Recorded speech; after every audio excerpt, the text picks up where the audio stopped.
लेकिन राज्यपाल जी के अभिभाषण को जब पढ़ा गया तो उसमें वो चीज़ें दिखाई नहीं दी।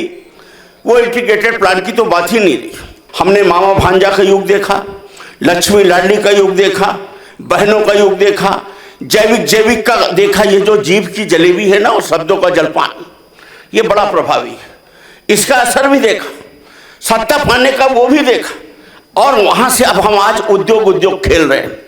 मध्य प्रदेश विधानसभा के बजट सत्र में राज्यपाल के अभिभाषण के बाद सिमरिया विधायक अभय मिश्रा ने सरकार पर तीखा हमला बोला। उन्होंने कहा कि एक दिवसीय सत्र बुलाकर औपचारिकता निभाई जा रही है, जबकि प्रदेश गंभीर चुनौतियों से जूझ रहा है। जब जागो तभी सवेरा कहते हुए मिश्रा ने तंज कसा कि नई सरकार से नई दिशा और ठोस रोड मैप की उम्मीद थी। खासकर 2047 तक के विजन को लेकर स्पष्ट कार्य योजना सामने आनी चाहिए थी। उन्होंने कहा कि राज्यपाल के भाषण में जमीनी मुद्दों और एक साल में बदलाव के ठोस संकेत नजर नहीं आए। बीते 20 वर्षों के कामकाज की समीक्षा कर पुस्तक छाप देने से विकास नहीं होता। असल जरूरत जवाबदेही और परिणाम की है। मिश्रा ने चेतावनी दी कि जनता को बड़े बड़े सपने दिखाने से पहले भरोसा जीतना जरूरी है, वरना यह खुद को धोखा देने जैसा होगा।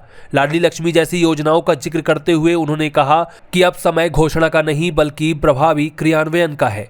माननीय सभापति महोदय, राज्यपाल जी का अभिभाषण पर चर्चा हो रही है। अभी एक दिवसीय विशेष सत्र बुलाया गया था। जब जागो तब सवेरा। 2003 से अभी तक का जो भी 22-23 साल बीत गया, जैसा भी चला, उसके पहले भी जैसा चलता था उस पर टिप्पणी करने का कोई मतलब नहीं। समय की गति है। 2001 के बाद मोबाइल युग आया और पूरी दुनिया तेजी से दौड़ी, हम भी दौड़े, सब कुछ हुआ। पर अब एक ये नई उम्मीद थी कि नई सरकार है, नई दिशा में 2047 तक का प्लान भी बताया गया। हमेशा कहा जाता है कि हम 25 वर्षों के प्लान में काम करेंगे। एक दिन का विशेष सत्र भी बुलाया गया। तो ये लगा था कि राज्यपाल जी के अभिभाषण में एक नई दिशा पर चर्चा होगी, एक नया इंटीग्रेटेड प्लान मध्य प्रदेश का दिया जाएगा, जिसमें ये बात होगी कि हम एक साथ सब चीज़ें नहीं करेंगे कि किसी ने दबाव बनाया तो अंदर की रोड 4 लेन हो गई, बीच का मुख्य रोड बची है, या जहाँ जिसका जैसा राजनीतिक हैसियत है उस हिसाब से काम न होकर मध्य प्रदेश के समता मूलक विकास को लेकर के काम होगा। लेकिन राज्यपाल जी के अभिभाषण को जब पढ़ा गया तो उसमें वो चीज़ें दिखाई नहीं दी। वो इंटीग्रेटेड प्लान की तो बात ही नहीं रही। अभी तक हम अगर 20 वर्षों का ही निकाल लें, राज्यपाल जी का जो जो अभिभाषण हुआ है, अगर इनको हम एक जाई कर दें और उसको एक जाई करके एक पुस्तक बना दें और उस पर अगर हम चर्चा कराएं सदन में, तो शायद हम आश्चर्यचकित हो जाएंगे। शायद हमें खुद में शर्माना पड़ेगा कि हम कर क्या रहे। हम हमेशा, हम जब दूसरे को धोखा देते हैं तो सबसे पहले हम स्वयं को धोखा देते हैं। हमने मामा भांजा का युग देखा, लक्ष्मी लाडली का युग देखा, बहनों का युग देखा, जैविक का देखा। ये जो जीभ की जलेबी है ना, और शब्दों का जलपान, ये बड़ा प्रभावी है। इसका असर भी देखा, सत्ता पाने का वो भी देखा, और वहां से अब हम आज उद्योग खेल रहे हैं। हम 2047 का सपना दिखा रहे हैं, किसी ठोस उस पर काम नहीं कर रहे हैं। कभी हम ऋण कम करने की बात नहीं कर रहे, कभी हम अपनी आय बढ़ाने की बात नहीं कर रहे। हम बार बार अमृतकाल की बात कर रहे हैं। किसका अमृतकाल? अंबानी का, अडानी का, या उस किसान का, या उस गरीब का, मजदूर का? 11 लाख करोड़ के प्रस्ताव की बात कर रहे हैं। कब तक हम ऐसे अपने आप को टहलाएंगे? हम MOU की बात नहीं कर रहे कि हमने कितने साइन कर लिए। हम तो ये कहते हैं कि माननीय मुख्यमंत्री जी इस सदन में घोषणा कर दें कि हम अगले चुनाव से पहले 3 उद्योग को मात्र धरातल पर उतार देंगे। ये 11 लाख करोड़ में से कोई 3, कि हम वोट जब मांगने निकलेंगे उसके पहले 3 उद्योग हम चालू कर देंगे। हम समय जाया कर देंगे। पॉलिसी से आएगा SGST, जो स्टेट की GST, जब तक हम इसको कम नहीं करेंगे, हम इवेंट करेंगे, उसको समोसा खिला देंगे, वो दबाव में रहता है, उद्योगपति आ जाएगा, वो भी हम भी जैसी बात करेंगे वैसे वो भी हमको लच्छेदार देकर चला जाएगा। वो तो हमारी पॉलिसी से आएगा ना। उसको तो जब हम सुविधा देंगे बिजली के टैरिफ में, SGST में, बहुत सारी चीजें, तो वो हमें ढूंढने नहीं जाना पड़ेगा, वो हमको खुद ढूंढने का। इस दिशा में काम करने का है। MSME, लघु एवं मध्यम उद्योग, आपको पता है कि मध्य प्रदेश हमारा किसानों का देश है। किसानों से जुड़ी हुई संरचना, हमारी अर्थव्यवस्था किसान आधारित है, एग्रीकल्चर बेस्ड है। जब तक हम इसका वैल्यू एडिशन की बात नहीं करेंगे, किसानों को वैल्यू एडिशन करके उनकी आय नहीं बढ़ाएंगे। अपने यहाँ मध्य प्रदेश में प्याज क्या भाव है? हमें लगता है 6 रुपये 7 रुपये हो। हमारे यहाँ इलाहाबाद में 28 रुपये, एक आलू यहाँ 1 रुपये का, एक पैकेट चिप्स 12 रुपये की। हम किसान को जब तक छोटी छोटी इंडस्ट्री लगवा कर नहीं करवाएंगे, और इस दिशा में हम सरकार की प्रशंसा कर रहे हैं। अभी अभी सरकार ने इस 2 साल के बीच में थोड़ा सा ये प्रयास किया है, लेकिन जो 2021 की पॉलिसी है, अभी 2024 की पॉलिसी है, जिसमें मुख्यमंत्री जी ने बार बार घोषणा की है। पिछली बार हमने विधानसभा प्रश्न लगाया था कि मंडी टैक्स में आप छूट कब तक देंगे, उत्तर आया कि प्रक्रियाधीन है। अभी मेरा कल वो प्रश्न फिर लगा हुआ है, तारांकित में है 10वें नंबर पर, आप लोग सुन लीजिएगा उत्तर। अगर हमारी नीयत अच्छी है तो हम बजट में प्रावधान क्यों नहीं कर रहे? हम लोगों को क्यों नहीं दे रहे? एक बार गाड़ी आपकी कहीं अच्छी चल भी गई तो आप उसको सपोर्ट नहीं करोगे। इसी तरह की चीजें हैं। मेरा दूसरी तरफ आप देखो किसान की स्थिति। किसान अभी खाद में हमारे रीवा में कितनी लाठियां नहीं खाया। फिर अभी 100 हमारे यहाँ 59 किसान हैं, 1,28,00,000 का भुगतान है।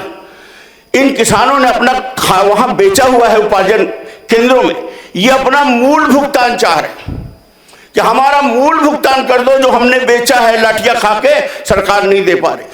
पिछले विधानसभा में उत्तर दिया कि हाँ हम दे रहे हैं। हुआ क्या कि उसमें हो गया गमन। सिकमी बटाईदार जो उपार्जन नीति में हमारे लाकुना है, इसका लाभ उठाकर दलाली प्रथा से जुड़े लोगों ने इस पर लूटपाट कर ली, पैसा डाल दिया, और जो असली किसान थे उनका पैसा नहीं मिल पाया। अब हम बार बार आश्वासन दे रहे हैं, और अभी फिर एक नए उत्तर में आया है कि देने में असमर्थता। ये कितना बड़ा अत्याचार है कि कुल 1,28,00,000 की राशि, 59 किसान है, किसी का 60,000 हो, किसी का 30,000 हो, पर इससे हमारी नीयत दिखाई देती है। मनरेगा का अनुपात सबके सामने। प्रभावी लोग जो सत्ता में प्रभावी हैं, मनरेगा में कंक्रीट के काम अपने शहरों में करा लिए, शहरों के अगल बगल करा लिए, और जो और विधायक, चाहे वो हमारे सत्ता पक्ष के हो या विपक्ष के हो, वो ग्रामीण क्षेत्रों में आज उनके काम इसलिए नहीं हो पा रहे क्योंकि वहां अनुपात बिगड़ चुका है। अब वो अनुपात को ठीक कराने का वेट कर रहे। 0.5% से कम रोजगार दे रहे। 1,93,00,000 रजिस्टर्ड मजदूर हैं, जिसमें से 30,000 मात्र ऐसे लोग हैं जिनको आपने 100 दिन का रोजगार दिया है। 30,000 का मतलब 0.5% से भी कम। आप देखिए बालू है, खदानों में है। आप लोगों का कभी ध्यान नहीं जाता होगा, रेट सीलिंग नहीं है, बालू का मनमानी रेट। आप मकान बनाने के लिए जो पैसा मंजूर करते हैं 1 लाख समथिंग, उसमें एक गाड़ी बालू ही 40-50 लाख की हो जाती है। अब जब बालू में आपकी रेट सीलिंग नहीं होगी तो वो कितने भी दर पर, जब एक उसमें से आधा पैसा तो बालू के नाम पर चला जाता है।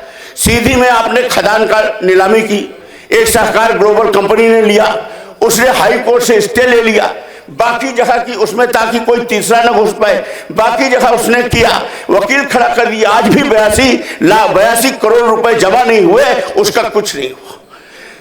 इस तरह से सीमेंट की ओगियोपोली देखिए। सरकार ने जीएसटी पे स्लैब कम किया, 18% का 12% किया। क्या सोच के किया कि आम आदमी को इससे राहत मिलेगी? सीधे जो सीमेंट 290 रुपए बैग बिक रही थी, वो 240 रुपए बैग में आ गई। और पूर्व की बात जैसा ये लोग हमेशा करते थे, अभी 2-3 महीनों में ये ओगियोपोली यानी सीमेंट निर्माता कंपनियों ने आपसी गुटबंदी करके फिर से 290 और 300 पहुंचा दिया। तो क्या हम इनको कमवाने के लिए जीएसटी में वो किए थे कि ये जो बीच का वो मिले, उसका लाभ ये उठाएं? आज आप देखिए, ना डॉक्टर है, ना मास्टर है, ना प्रोफेसर है, और आउटसोर्स और संविदा से हम काम कर रहे हैं। जब माननीय मुख्यमंत्री जी ने घोषणा की थी कि हमने चेक पोस्टों को बंद कर दिया, तो बड़ा सुखद लगा था। लेकिन आज धरातल पर आप देखिए इनकी स्थिति क्या है। सबसे बुरी स्थिति तो ये जो सदस्य शब्द है बड़ा खराब। चाहे वो ग्राम पंचायत का पंच हो, चाहे वो जनपद का सदस्य हो, चाहे वो जिला का हो, चाहे वो विधानसभा का सदस्य हो, चाहे लोकसभा का सदस्य हो, ये सत्ता निर्माण और मुख्यमंत्री के निर्माण और प्रधानमंत्री के निर्माण के बाद इसकी कोई भूमिका वास्तविक में रह नहीं जाती। कहीं कोई ऐसी पॉलिसी नहीं जहां इसकी भूमिका, कोई ऐसा काम नहीं है जहां की विधायक के बिना वो हो जाए। मैंने चुनाव तो इनका होता है क्योंकि बाबा साहब अम्बेडकर ने एक व्यवस्था बनाई थी कि अप्रत्यक्ष प्रणाली से पहले इनका चुनाव होगा, लेकिन इसके बाद जिन अधिकारियों को नियंत्रित करने के लिए, कानून बनाने के लिए, चीजों के लिए होता है, वो सत्ता के हिस्सेदार हो जाते हैं और हम दया के पात्र हो जाते हैं। फिर आप देखिए एसडीएम की बैठक, आपने ही नियम बनाया था कि 3-3 महीने में हम एसडीएम की बैठक करेंगे। कितने विधायक हैं? हम सत्ता पक्ष के साथियों से पूछना चाह रहे हैं कि आपने कितने एसडीएम की बैठक की? आप परामर्शदात्री में, समिति में हैं, आपकी कभी चर्चा हुई क्या? विधायक असुरक्षित है। हमारे यहाँ हमारे से बहुगंज के विधायक मूसा गैंग से सुरक्षित है और उसमें झूठ नहीं। लोग हंसी मजाक करते होंगे कि बस, लेकिन ये वास्तविकता है कि वहां जो कोरेक्स और नशे का व्यापार है उसका विरोध करने के कारण हमारे सत्ताधारी दल का विधायक असुरक्षित, और वो एक भी झूठ नहीं बोले हैं पूरे टाइम में। वो उनको अपनी सुरक्षा के लिए सही में सचेत रहना पड़ रहा है। जो राजनीति का ओला कुछ लोग चोला भी हो रहे हैं और ये गलत चीजों में व्याप्त है, इनसे जब हमारे विधायक सुरक्षित नहीं रहेंगे तो हम आम लोगों की कैसी सुरक्षा करेंगे? अबे जी कृपया समाप्त करें। कैसे? अभी तो बताइए, अभी तो हम शुरू किए। 10 मिनट हो चुके हैं। नहीं हुए साहब। अरे मैं तो नोट करके बात कर। कानून, अभी माननीय विधायक जी हेमंत खंडेल साहब ने कितनी अच्छी बात की कि हम अपराधियों जो जमानत में खुले घूम रहे हैं उनकी वो करेंगे। आप कोर्ट में दिखवा लें, कितने ऐसे हैं जो अपील में लगाए हुए हैं, हाई कोर्ट में सजा याफ्ता, जिनको आजीवन कारावास की सजा है, अपील के नाम पर है, और इनकी पुलिस ने बकायदे इनकी लिस्टें लगाकर जमानत खारिज करने का आवेदन हाई कोर्ट में लगाया है, लेकिन आज तक वो सुनवाई में नहीं लगे। हमारे जो पुलिस प्रोसिक्यूटर हैं, अभियोजक हैं, जो हमारे सरकारी वकील हैं, इनसे ये प्रश्न कभी कभी ये होना चाहिए। शिक्षा व्यवस्था में देखें आप तो भवन नहीं, शिक्षक नहीं, हजारों स्कूल में शिक्षक नहीं है, उच्च शिक्षा में पद रिक्त हैं, सरकारी कार्यालय आउटसोर्स से चल रहे हैं, अस्पताल में डॉक्टरों की कमी है, ग्रामीण स्वास्थ्य सेवा का ठप है, निजी अस्पतालों का सहारा है, बिजली विभाग और स्वास्थ्य विभाग आज से नहीं, आप 10 वर्ष 15 वर्ष का इतिहास देखिए, कहीं ना कहीं हम फेल रहे हैं। हम आज की वर्तमान की बात नहीं कर रहे, ये हमारा एक कमी था जिसको हमें ठीक करना होगा। हमें नए माइलस्टोन को लक्ष्य करना होगा, तभी जब हम जागे तभी सवेरा होगा। अबे जी कृपया समाप्त करें प्लीज। सर, अब एक हम ये चाहते हैं कि हमारे यहाँ किसानों का मूल रूप से भुगतान हो जाए, और सरकार किसानों के हित की बात करती है। ध्यानाकर्षण सूचना हमारा 443 आप चेक करवा लीजिएगा। इसमें जो भी आप खुद ही आप उसमें, हम इसमें समय नहीं खराब करेंगे। मनरेगा की मजदूरी के संबंध में हमने लगाया था, उसको आप चेक करवा लीजिए। इंडस्ट्रियल सिक्योरिटी, आपने इंडस्ट्रियल सिक्योरिटी का प्रावधान रखा है कि जो नई इंडस्ट्री है वो चाहे तो इंडस्ट्रियल सिक्योरिटी ले सकती है। आपने उसका रेट इतना महंगा किया है कि जब कोई नई इंडस्ट्री लगाएगा तो एक सिपाही को 80,000 कैसे देगा? प्राइवेट गार्ड में 30, कई चीजें आपकी पता नहीं कितनी ऐसी योजनाएं हैं जो सिर्फ खाना पूर्ति की हैं, जिनको आप बंद करके आप अपनी आय बढ़ा सकते हैं, वेस्टेज आप मनी को रोक सकते हैं, और ठोस दिशा में आज मध्य प्रदेश का सबसे बड़ा अगर कोई हमारे यहाँ खून का काम कर रहा है तो हमारी इंटीग्रेटेड पॉलिसी का ना होना, और दूसरी तरफ हमारा भ्रष्टाचार। कलेक्टर कई जगह 3-4 वर्षों से पदस्थ, उनके पिछले रिकॉर्ड भी है। हमारे मुख्य सचिव महोदय ने भी अलग से बने खुद ही बयान दिया था। इस बात को हम लोग प्रत्यक्ष जानते भी हैं, देखते भी हैं, लेकिन कुछ कर नहीं सकते। ठीक है, हमारा ये समय है, ये दौर है, चलेगा। हम सत्ता में हैं, लेकिन हमारी जवाबदेही हम सब के मिल के कहीं ना कहीं सुशासन की ओर बनती है कि हमें एक अच्छे मध्य प्रदेश का निर्माण करें। जो वो एक दिवसीय सत्र था उसका कोई मतलब नहीं निकला। अगर हम सही में इंटीग्रेटेड प्लान पे बात करते, हम अच्छी योजना बना के काम करते, हम नए दिशा से एक बार मध्य प्रदेश की तैयारी करते, तो हमें लगता है कृपया समाप्त करें, काफी विषय हो गए। ठीक है, हम बेरोजगारी और युवा मुद्दा, परीक्षाओं में तेरी बहुत सारी ऐसी चीजें हैं। अगले वक्ता के लिए माननीय श्री ठीक है, धन्यवाद। मैं अनुरोध करता हूं कि हम कुछ अच्छा विचार करके सब लोग मिलकर कुछ अच्छी दिशा को कर सकें। धन्यवाद।